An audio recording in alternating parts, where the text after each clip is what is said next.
Чем напугано тело?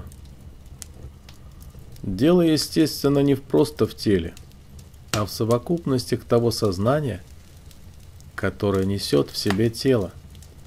Свойствами этого специфического телесного сознания является 6 умов органов чувств, где 6-е чувство ума, то, что есть результат взаимодействия с размышлениями, фантазиями, точно так, как обоняние взаимодействует с взвешенными в дыхании молекулами, определяя их как запах, а осязание взаимодействует с границами других форм, определяя из этих взаимодействий мягкость, твердость, шероховатость и другие результаты тактильного исследования.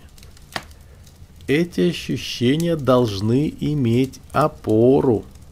Без опоры это просто ветер чувств, прилетающий и улетающий.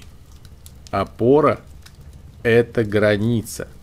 Граница между тем, что свое, и тем, что другое.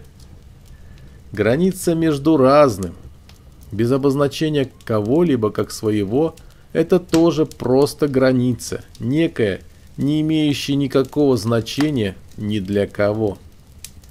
Но если есть нечто, имеющее границы, то из этого нечто от границы вовне на другое направлено внимание. Квантовый переход, скачок в индивидуализацию, в жизнь, как решает наш плосколинейный ум классической физики, или как просто свойство квантового мира быть как есть таковость, заключается именно в этом. В появлении различения «я» и «не я». Это различение существует только для «я», для 7-го свойства ограниченного сознания. Все суждения рождаются на основании этого «я». Но где страх?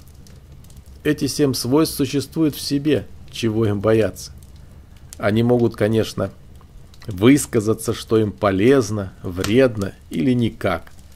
Но вывод рождается в движении, которое виртуально создает 8-е свойство ума, виртуозно расфасовывая, раскладывая варианты возможного исследования, то есть бытия, в прошлое и будущее, являясь всегда настоящим. Вариантов бесконечная непрерывность. Вот вам и время. Вот вам и карма. Вот вам и колесо сансары. А самое главное – страх изменения, которое всегда приходит через смерть одного состояния и возникновение другого. Мы пьем чай, а когда нам сыпят в него соль, просто чай исчезает. Появляется соленый чай. Это не страшно, потому что умирает чай, как нам кажется. Мы отделили себя от него, а его от себя, родив собственное бытие. Даже не родив, а создав в тупичке бесконечности, выгородив из него комнатку.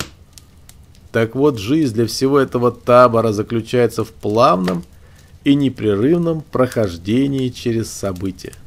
Нет событий, нет жизни, нет сознания, нет тела. Страх прекращения прохождения через событий – первый и главный страх человека.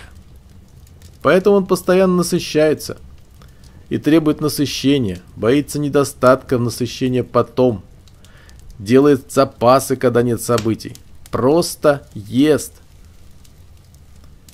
Поток событий не должен прекращаться, иначе наступит небытие.